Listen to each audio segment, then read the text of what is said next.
Por tanto, hermanos, dice, tened paciencia hasta la venida del Señor.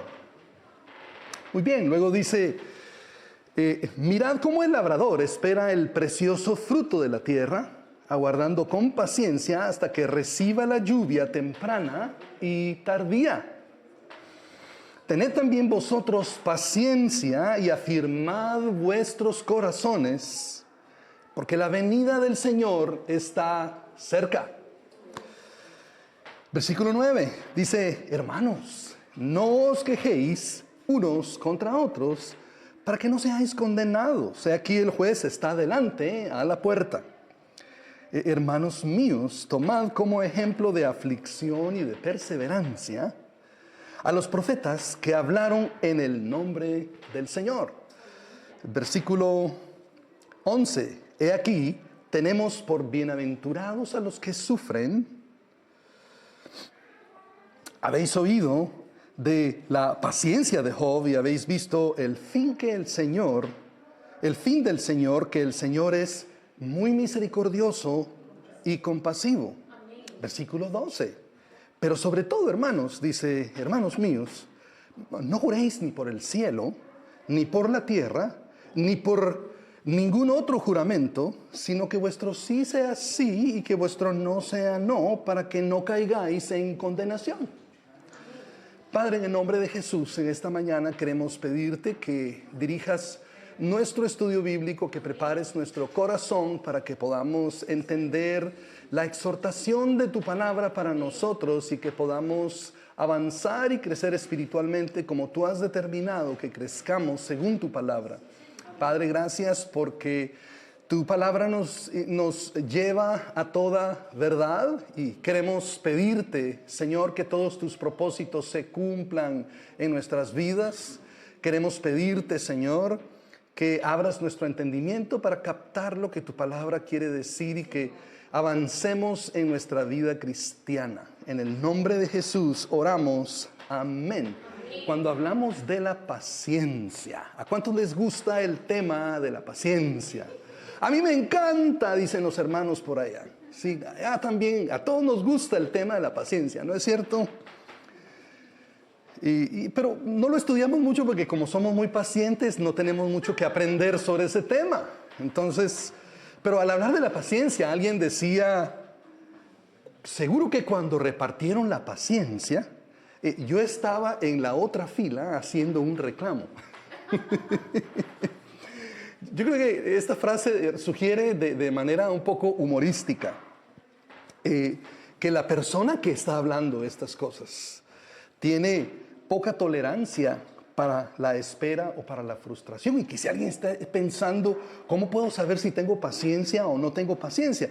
Pensemos en la interpretación de esta frase para ver si tenemos paciencia o no tenemos paciencia. Pero entonces esa frase indica poca tolerancia para esperar o ante la frustración. Ya me cansé de estar en esta línea, voy a ir a hacer un reclamo por allá y listo.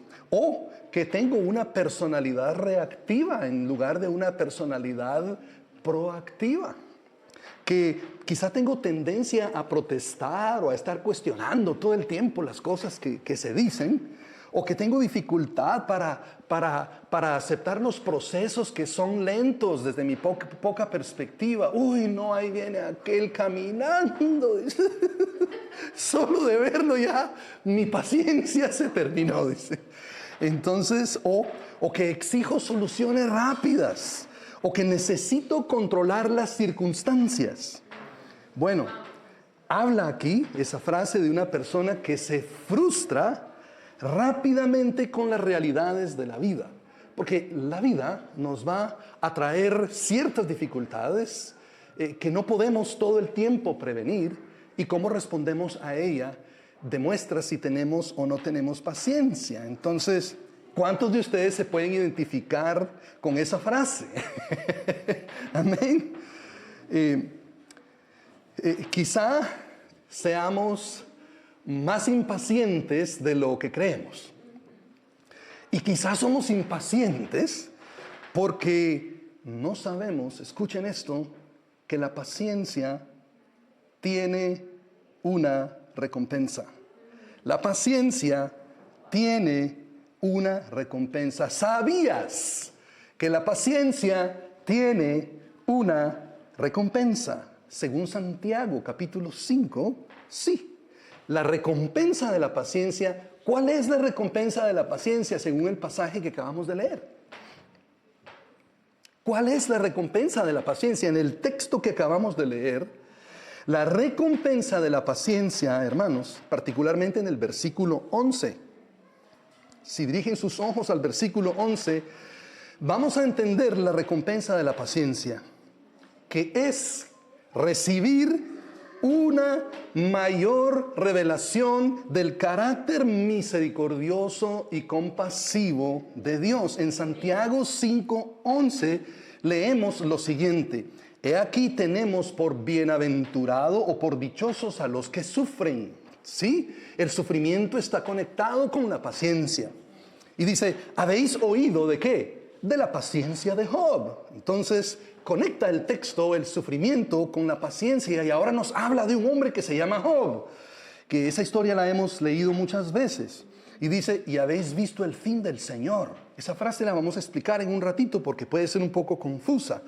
Pero dice, y habéis visto el fin del Señor, que el Señor es ¿qué? Muy misericordioso y compasivo. Al final de la historia de Job, él dice, ay Dios, de veras yo de oídas te había oído.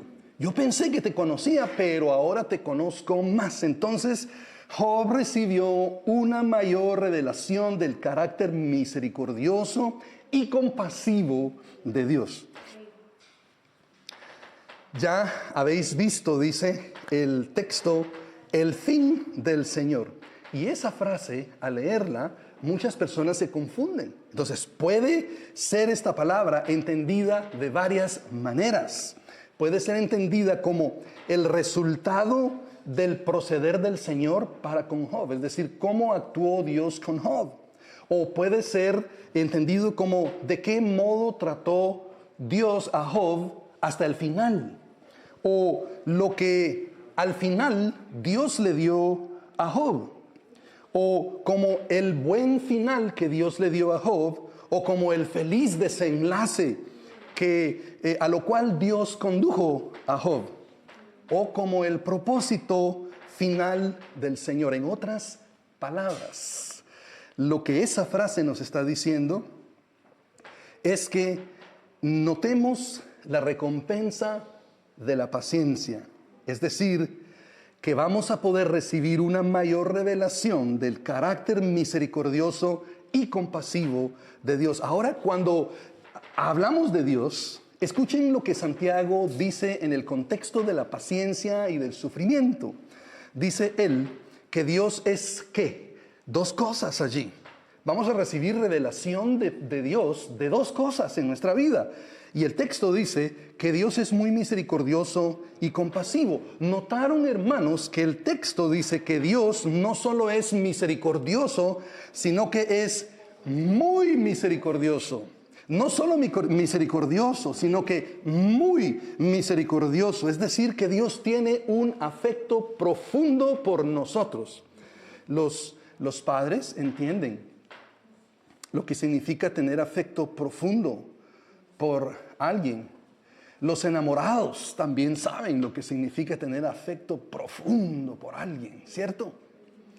Bueno, Dios tiene afecto profundo por nosotros, pero en este caso lo que significa es que Dios no es indiferente a nuestro sufrimiento. Es decir, cuando Dios nos ve sufrir, Él realmente se identifica con nuestro sufrimiento. Eso quiere decir que Él es muy misericordioso. No solo misericordioso, sino muy misericordioso. Pero además, también Santiago quiere que notemos que Dios es compasivo. Fíjense que la compasión no tiene que ver con el afecto o con las emociones o los sentimientos. El ser muy misericordioso, sí, pero el ser compasivo tiene que ver con una disposición concreta a actuar o una disposición concreta a ayudarnos. En otras palabras, lo que el texto quiere decir es que Dios no solamente piensa en ayudarnos, sino que extiende su mano para socorrernos. Yo creo que Agar entendió esto muy bien porque Dios la preserva en el desierto. Agar era una mujer esclava, como quizá algunos de nosotros seamos esclavos de ciertas situaciones en nuestras vidas o incluso de ciertas personas, aunque la esclavitud no es algo legal ahora. Hay personas que son esclavas de otras, esclavos emocionales, esclavos espirituales de otros. Agar era una mujer rechazada. Quizá como algunos de nosotros podamos sentirnos rechazados por alguien influyente en nuestras vidas. Agar era una mujer que fue expulsada del contexto de la familia. Ella no podía continuar más allí porque se metió en problemas con Sara. Agar termina sola en el desierto, así como quizá algunas veces nosotros nos hemos sentido solos en el desierto, en donde no hay nadie que esté cerca de nosotros ayudándonos o extendiendo una mano para ofrecernos un poco de agua. Agar sintió todas estas cosas.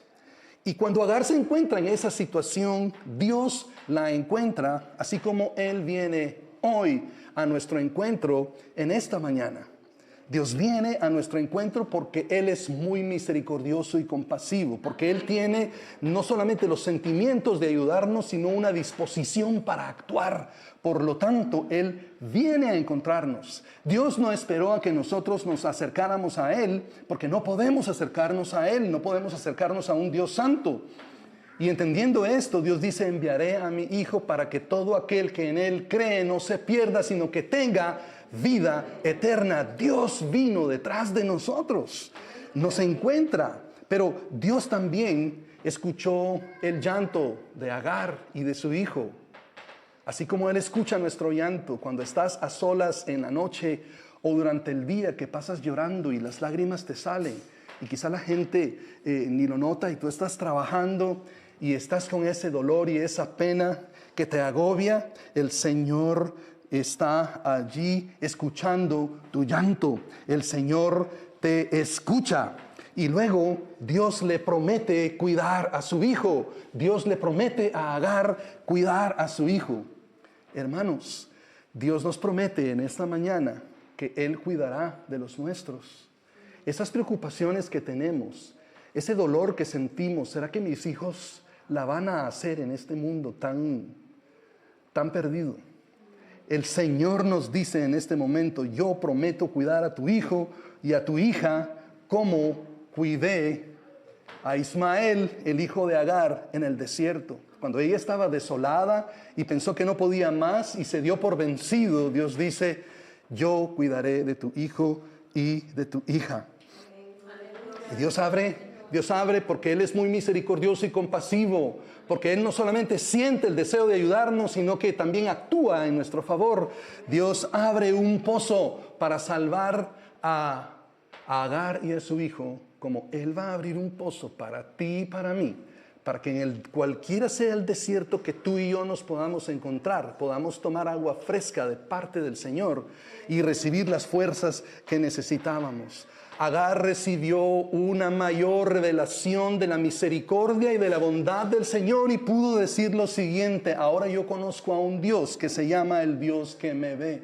Porque yo pensé que nadie me miraba, yo pensé que no le importaba a nadie, pero Dios me ve, le importo a Él.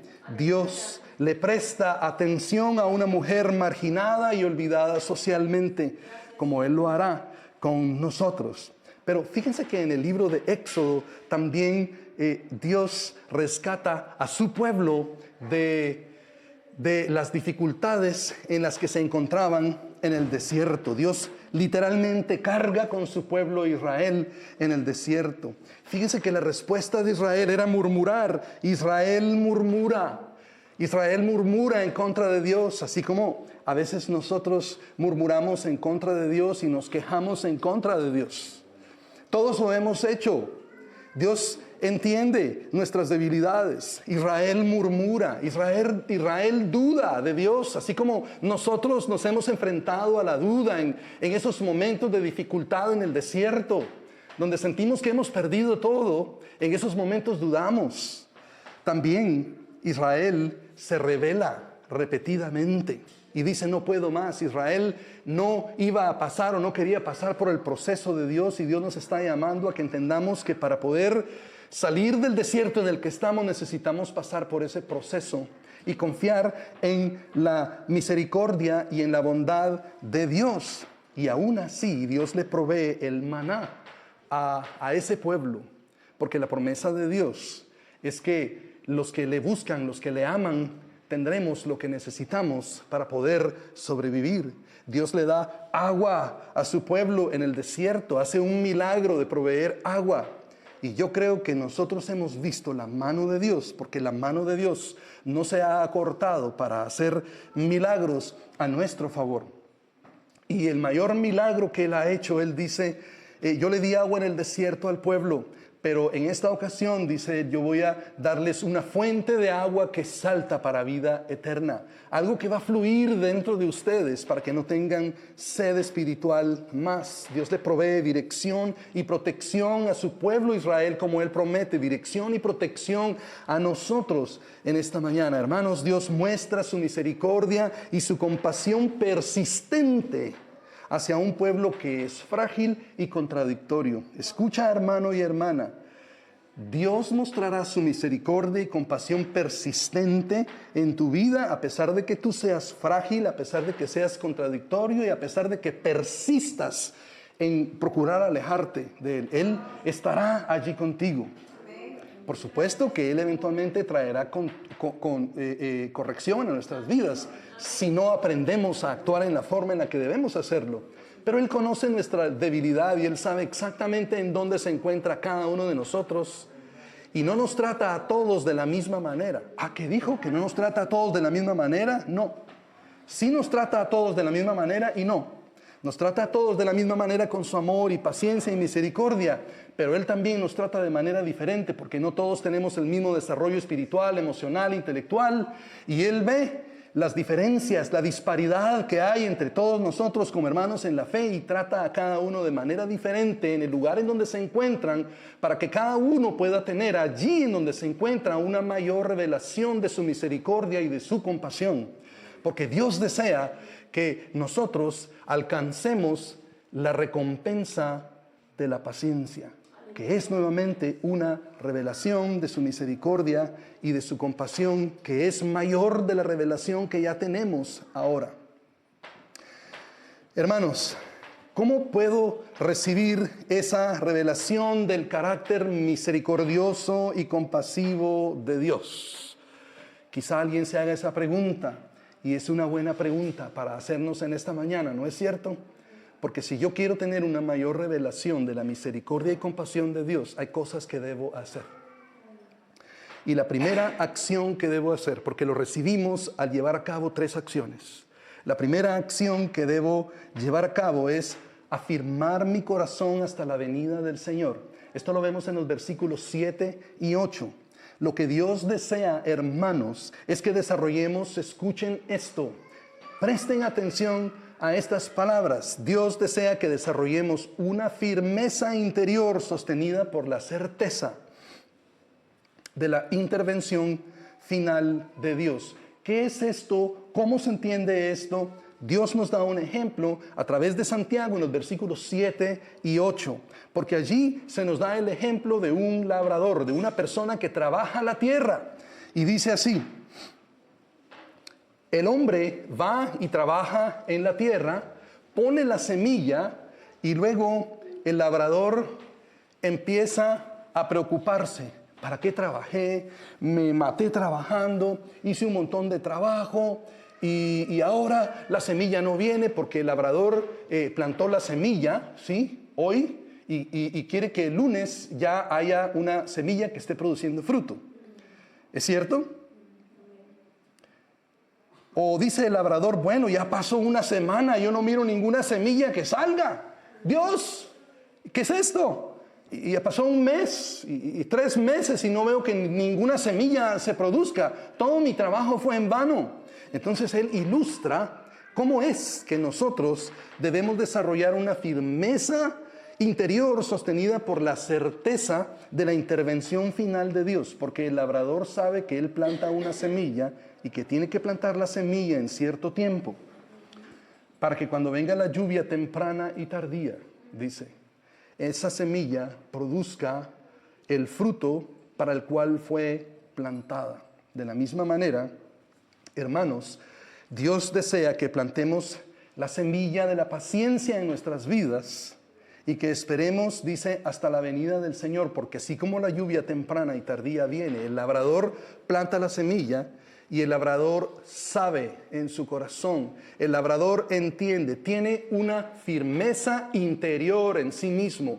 Yo planté la semilla y a través de los años que he plantado esta semilla una y otra vez, he plantado esta semilla y cada año viene la lluvia temprana y la lluvia tardía que asegura que yo tenga todo lo que necesito para poder producir el fruto de las semillas que he plantado. Entonces Dios nos da ese ejemplo para que nosotros entendamos cómo es que debemos esperar la venida del Señor, que afirmemos nuestro corazón hasta su venida. Daniel, hermanos, desarrolló una firmeza interior sostenida por la certeza de la intervención final de Dios en su vida. Porque Daniel era un hombre que vivió en el exilio. En otras palabras, fue tomado de su país no porque él quería, había un contexto de guerra. Él fue tomado de su país y llevado a otro lugar en donde él no quería estar. Y lo pusieron a servir a un rey al cual él no quería servir. Fue llevado al exilio. Fue puesto bajo una tremenda presión cultural. Daniel tuvo que aprender a hablar otro idioma. Daniel tuvo que aprender otras costumbres. Daniel tuvo que aprender muchas otras cosas para poder sobrevivir en la nueva cultura en donde él se encontraba. Daniel se encontró muchas veces en riesgo de muerte. Sus amigos querían quitarle la vida. Y al final, según ellos, lo lograron cuando el rey decreta que Daniel sea enviado al foso de los leones. Pero Daniel muestra firmeza interior confiando en la intervención final de Dios cuando él sigue orando. Hermanos, el enemigo lo primero que querrá hacer es que interrumpamos nuestra vida de oración. Poner cualquier excusa para que tú digas no voy a orar. No voy a orar porque siento que Dios no me escucha, no voy a orar porque no me nace, qué sé yo, porque estoy cansado. Las razones que sean, lo primero que el enemigo hará es atacar nuestra vida de oración. Pero Daniel, hermanos, sigue orando y no adapta su fe a la conveniencia. Porque aunque su vida estaba en peligro, Daniel entendió que debía realmente mantenerse firme para ver la bendición final de Dios. Daniel, hermanos, mantiene una coherencia espiritual todo el tiempo. Dice él al final, si Dios no me libra del foso de los leones, yo voy a seguir orando. Y yo me imagino, hermanos, que cuando Daniel está siendo llevado al foso de los leones, Daniel tiene una conversación con Dios. Y le dice él, bueno Dios, parece que aquí se termina mi tiempo en la tierra. Gracias por todo. Es una oración de despedida, donde él dice, yo entiendo que entonces tú me estás llamando a que vaya y tenga un encuentro contigo, para que tenga un encuentro con el Hijo del Hombre, al cual he visto ya en visiones, que ya tú me has revelado, ya me has mostrado. Voy a ver al Hijo del Hombre. Entonces estoy listo para enfrentarme a ello, pero no voy a dejar de orar. No voy a comprometer mi fe por los estándares de este mundo. Estoy dispuesto a ir al foso de los leones. Y yo me imagino que Daniel pensó y dijo, Dios, tú has visto mi vida de oración, que he sido consistente todo el tiempo, y ahorita es el mediodía donde me están llevando al foso de los leones y me voy a morir orando. Me van a bajar en ese foso de los leones y lo primero que voy a hacer es que me voy a hincar para orar. Y yo me imagino que Daniel estaba orando en todo este proceso y dice él, listo, estoy listo para irme, y está orando cuando de repente se presenta el Señor, o la presencia del Señor llega allí, y el ángel del Señor tapa la boca de los leones y los leones no pueden hacer nada en contra de Daniel. El rey saca inmediatamente a Daniel y luego cuando echan al foso de los leones a quienes habían acusado a Daniel, la escritura dice que los leones saltaron inmediatamente y devoraron a esas personas. Pero el enemigo no puede devorar. El león que quiere atacar nuestras vidas no nos puede devorar porque estamos cubiertos por el Señor, porque estamos orando constantemente, porque estamos pidiéndole al Señor, líbrame del maligno, líbrame del mal, porque el enemigo quiere robar, matar y destruir y anda rondando por allí a ver a quién agarra desprevenido y a quién come. Hermano y hermana, ora, desarrolla una actitud interior de firmeza en tu vida, confiando en la intervención final de Dios para ti a través de la oración. David fue un rey ungido. David fue un rey ungido y tuvo que aprender a desarrollar una firmeza interior en su vida, confiando que Dios le iba a sostener al final.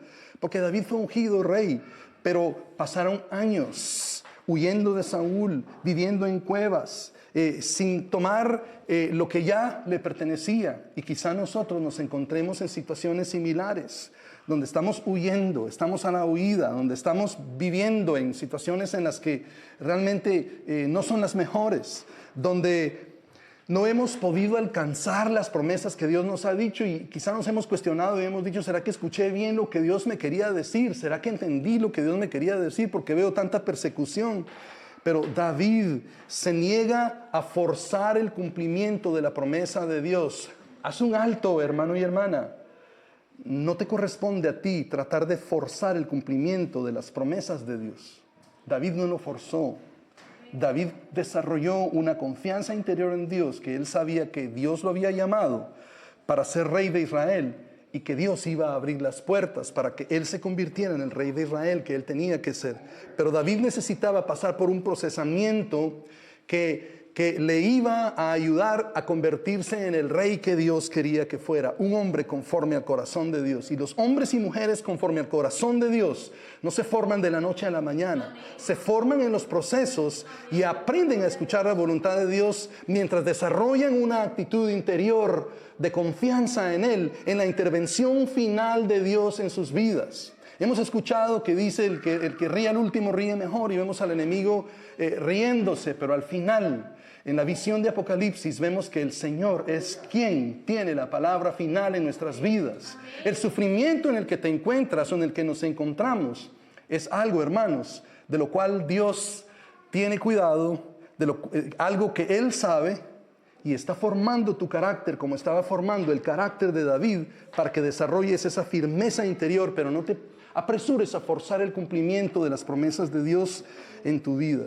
Entonces, Dios va a establecer el reino de David en el tiempo apropiado, como Él lo hará en tu vida. Él cumplirá las promesas que tiene para ti en el momento apropiado, en el momento oportuno que Él ha determinado. David cree que Dios cumple sus promesas sin necesidad, hermanos, de que Él tenga que manipular a personas o circunstancias. Porque habían personas por ahí que le decían, mátalo, mata a Saúl, ya lo tienes en tus manos, acábalo, se termina todo esto. Y David se rehúsa a decir, yo no voy a manipularlas a las situaciones o a las personas para adelantarme a los propósitos de Dios en mi vida. Los propósitos de Dios se cumplirán en mi vida. Y él pudo haber dicho eso porque tenía, hermanos, una firmeza interior sostenida en la certeza de que Dios actuaría al final en su vida. Y es lo que Dios quiere recordarnos en esta hermosa mañana. La segunda acción que debemos llevar a cabo para recibir una mayor revelación del carácter compasivo y misericordioso de Dios es que aprendamos a manejar el sufrimiento, que aprendamos a gestionar el sufrimiento, que el sufrimiento no nos maneje a nosotros, sino que nosotros podamos manejar o gestionar el sufrimiento. Y la verdad es de que todos tenemos circunstancias en la vida donde uno dice, yo ya me cansé de esta situación, es lo mismo todo el tiempo. Tengo alivio un poquito, pero vuelvo otra vez a lo mismo y a lo mismo y a lo mismo. ¿Cuándo va a parar esta locura? Yo creo que todos nos hemos hecho esa pregunta. Y el Señor te dice esto en esta mañana. Esa locura se va a parar cuando tú aprendas a manejar el sufrimiento. Cuando aprendas a desarrollar esa estructura interior en ti que te va a ayudar a captar el propósito de Dios en tu vida. El sufrimiento está allí y Dios lo ha permitido para formar nuestro carácter. Y se va a terminar cuando los planes de Dios se cumplan en nuestras vidas. Pero a veces nosotros, como el versículo 9, convertimos en dolor en amargura o en juicio. ¿Qué es lo que dice el versículo 9? Dice, hermanos, no se quejen los unos con los otros para que no sean condenados. Entonces, hermanos, lo que la Escritura nos dice es que si yo voy a aprender a manejar el sufrimiento, lo primero que tengo que hacer es no convertir el dolor en amargura o en juicio.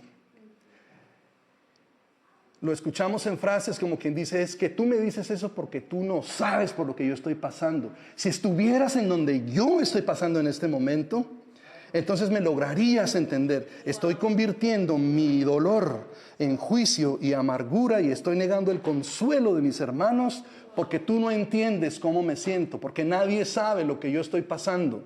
Convirtiendo el dolor en amargura y en juicio. Hermanos, no nos quejemos los unos contra los otros. Si yo voy a recibir una mayor revelación del carácter misericordioso y compasivo de Dios, debo aprender a manejar el sufrimiento y las quejas y la constante amargura deben ponerse fuera de nuestras vidas. Pero también el texto nos dice allí mismo en el versículo 9 que vivamos con un sentido de justicia final de Dios, no con una reacción impulsiva. Dice, el juez está delante, está a la puerta. Y a veces nosotros vivimos como que si no hubieran leyes o como si no fuéramos a ser juzgados. Hay gente que dice al final, Dios se fue, Él no está acá, Él no entiende, pero ya hemos establecido que Dios es muy misericordioso y compasivo y que Él no solamente tiene una disposición emocional para ayudarnos, sino que su disposición a ayudarnos lo mueve a acciones a nuestro favor. Así es que vivamos con el sentido del juicio de Dios, porque al final Dios nos hará justicia. Esa injusticia por la que estás pasando, el Señor se va a hacer cargo de ello. Escucha, hermano y hermana, Dios se va a hacer cargo de esa circunstancia. Dios es el que tiene la última palabra en nuestras vidas. Dios tiene la última palabra en sus hijos. A los que le pertenecen a Él, todas las cosas les ayudan a bien. A los que conforme a su propósito han sido llamados. Eso es lo que Dios quiere para nosotros. Lo otro que aprendemos en el versículo 10, hermanos, para que nosotros sepamos cómo manejar el sufrimiento, es que interpretemos nuestro propio dolor a la luz de otros que perseveraron. Pero, ¿qué es lo que quiere decir este texto? Quiere decir que busquemos modelos positivos para nosotros. Modelos de personas que aprendieron a manejar el sufrimiento en sus vidas. Pero a veces nosotros nos juntamos con personas que hacen ¿qué? Que se quejan constantemente. Ay, ¿viste lo que pasó? Es que te diste cuenta que pasó esto y lo otro. Ay, a mí también. ¿Y viste lo que le hicieron a aquel? Ay, a mí también me lo hicieron. Y fíjate que esto y lo otro. Y entonces la Escritura nos dice que busquemos modelos positivos. Pero nosotros por tendencia natural no buscamos modelos positivos, buscamos modelos negativos. Nos reunimos con personas que se mantienen en la queja, que constantemente están hablando de que esta situación no va a cambiar, esto va a parecer lo mismo, es lo mismo todo el tiempo, y estamos recibiendo ese mensaje y ese mensaje negativo que no nos permite tener una revelación más grande de la misericordia y de la compasión de Dios. Si tú quieres tener una revelación mayor de la misericordia y de la compasión de Dios para tu vida, tienes que dejar de juntarte con personas quejicosas y necesitas buscar a personas que han aprendido a manejar la paciencia en sus vidas. Dice, hermanos míos, tomen como ejemplo de aflicción y de paciencia a los profetas que hablaron en el nombre del Señor. Busca modelos de personas que tengan integridad en su vida.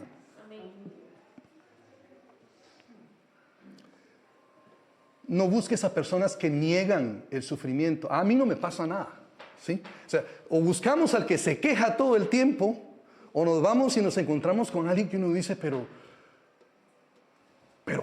jamás podré ser como él o como ella, porque a él nunca le pasa nada, a ella nunca le afecta nada.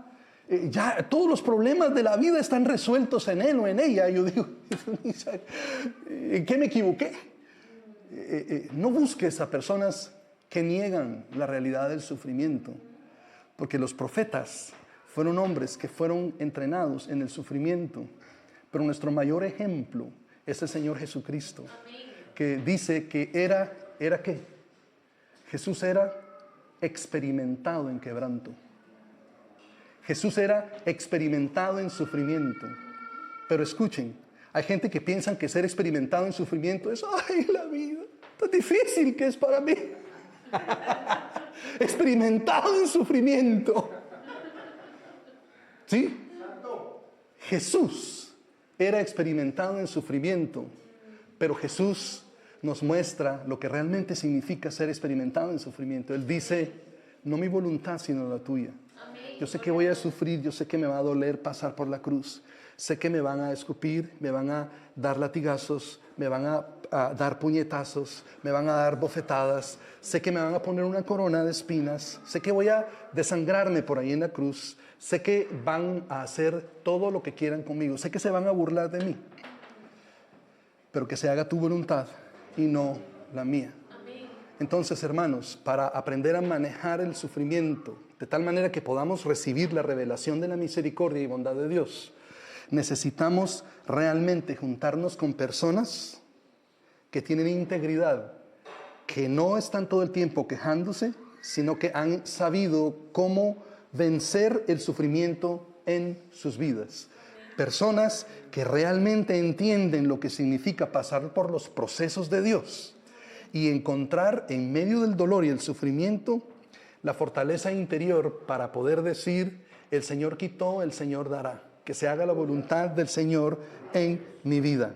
Pero también nos muestra el texto en el versículo 11, que podemos manejar nuestro sufrimiento, así como lo hizo Job. Y dice el versículo 11 nos lo muestra, que podamos mantener una relación con Dios, incluso cuando no tenemos respuestas claras.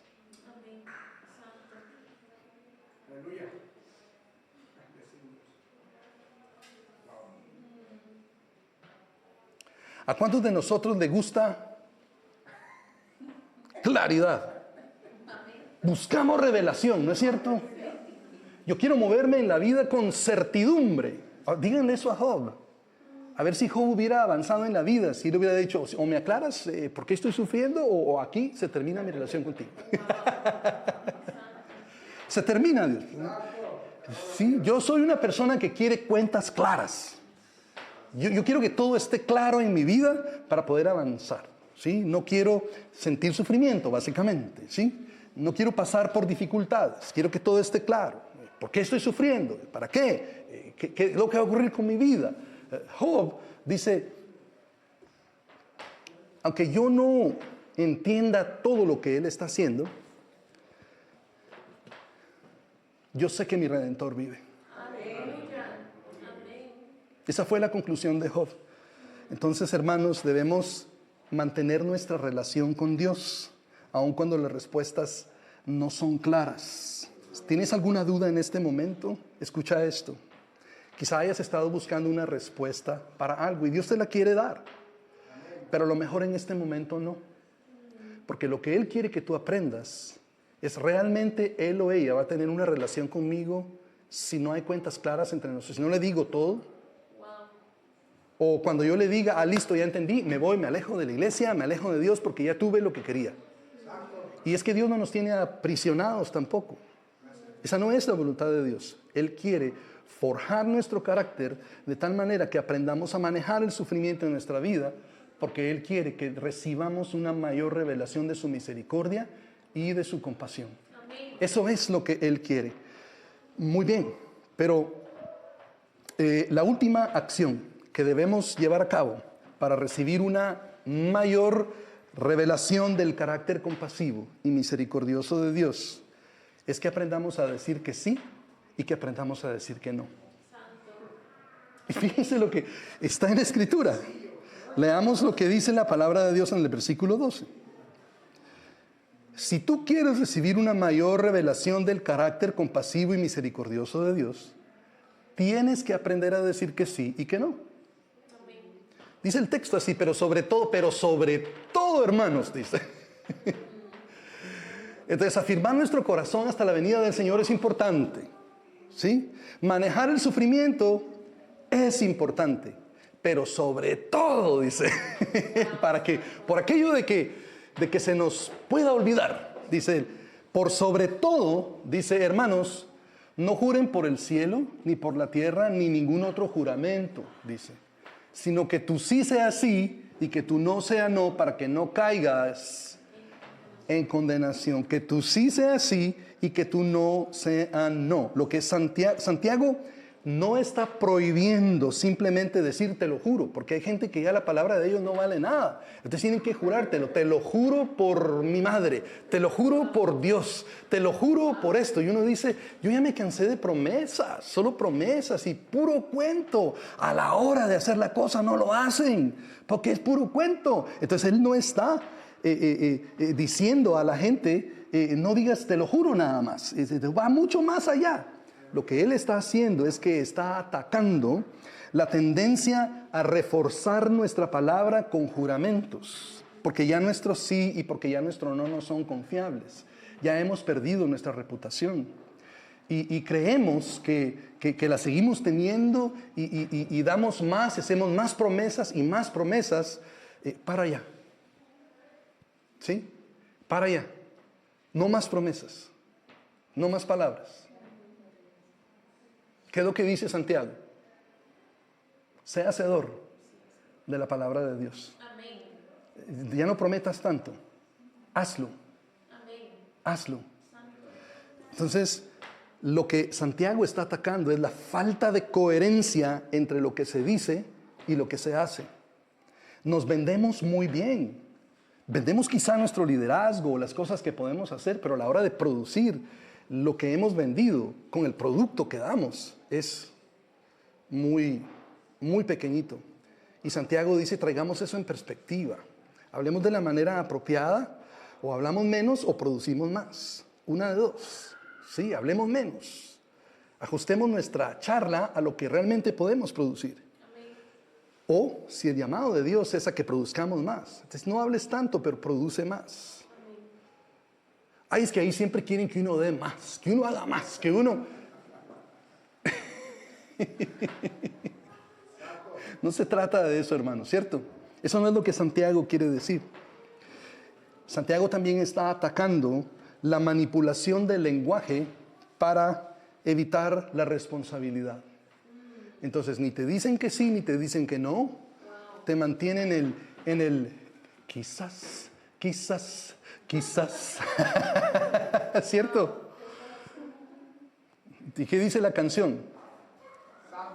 Estás perdiendo el tiempo pensando. ¿Ah? Se la saben los hermanos, ¿verdad? Mundanos.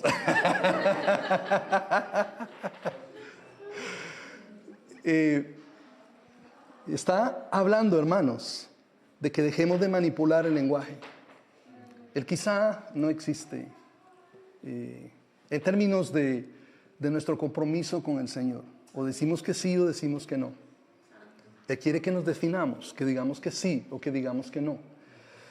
Santiago no solo está tratando de palabras tampoco. Él no está diciendo, mira, el asunto es el conquistar el sí y el conquistar el no. Sino que lo que él quiere explicar es las personas que dicen que sí pero no cumplen, o personas que dicen que no pero que luego ceden por la presión.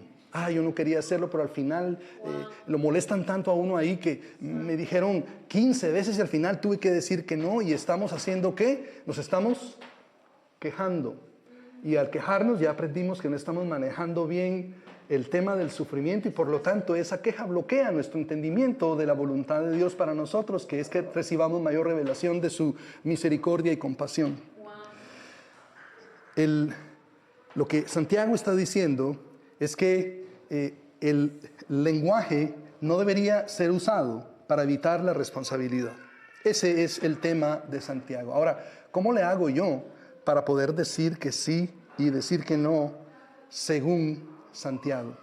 Lo que Santiago nos enseña, y vamos terminando con esto, es que tengamos integridad interior.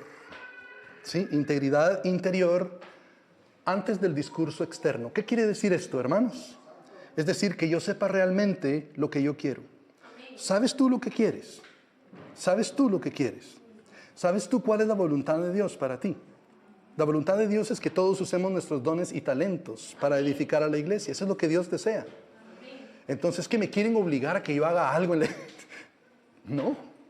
La voluntad de Dios es que todos usen sus dones y talentos para bendecir a la iglesia, no por obligación. No es una obligación, es un gozo poder servir a Dios. ¿Sí? Entonces, sabes lo que realmente quieres. Y que aprendas a hablar, no por presión emocional. Me siento presionado, no importa quién sea que te esté hablando. Puede ser el presidente de cualquier país, pero al final sabemos lo que queremos. Porque si alguien me pide que haga algo contrario a la voluntad de Dios, ¿será que vamos a ceder a la presión emocional? O porque es una persona que está en una posición de liderazgo, cuando yo sé lo que es correcto delante de Dios. Daniel tuvo que enfrentarse a ello. Y él eligió orar antes que seguir las amenazas del rey. Entonces, que tengamos integridad interior, que sepamos realmente lo que queremos y lo que buscamos antes de que comencemos a hablar. Santiago también quiere que haya coherencia entre nuestras intenciones y nuestras palabras. Es decir, que no prometamos lo que no vamos a cumplir. ¿Sí? O que no neguemos lo que en realidad queremos para evitar ciertas circunstancias difíciles. Lo que Santiago nos quiere enseñar es que aprendamos a tener libertad frente a la presión social. Entonces, hermanos, un sí o un no verdadero no depende de quedar bien con los demás. Si tú dices sí y no para quedar bien con los demás, escucha, te voy a dar un secreto. Nunca vas a quedar bien con la gente. Pero si lo haces para el Señor, aunque te lo está pidiendo una persona, si tú lo haces para el Señor, entonces la cosa va a cambiar. Entonces tu sí no depende de quedar bien. Tu sí o tu no depende de que lo voy a decir que sí y no para evitar el conflicto, porque no quiero enfrentarme a eso. Lamentablemente tendremos que enfrentarnos a conflicto en nuestra vida y hay personas que simplemente no van a entender un no hasta que tú no pongas fijo el pie y digas no significa no y sí significa sí. Simplemente hay personas que no captan. Tú les puedes dar una idea de sí, una idea de no y no lo van a entender, se van a hacer los locos. Lo van a entender hasta que tú finalmente digas que sí o que no. Y a veces el conflicto no se puede evitar. Y no te estoy diciendo que vayas allá y te pelees con la gente. Ahí en la iglesia predican que uno se pelee con la gente. Me dieron permiso. Esto es lo que yo estaba esperando, dice. Listo. No, hermano, no tienes permiso para irte a pelear allá con la gente. Solo para aclarar. Lo que Dios está diciendo es que no podemos evitar el conflicto. O a veces decimos que sí o que no para impresionar a otras personas. Ya viste, me dijo tal cosa y le dije que no. Para que mire que no me manda, que no hace lo que quiere conmigo. Quiero impresionar a otra persona con decirle que no a otro.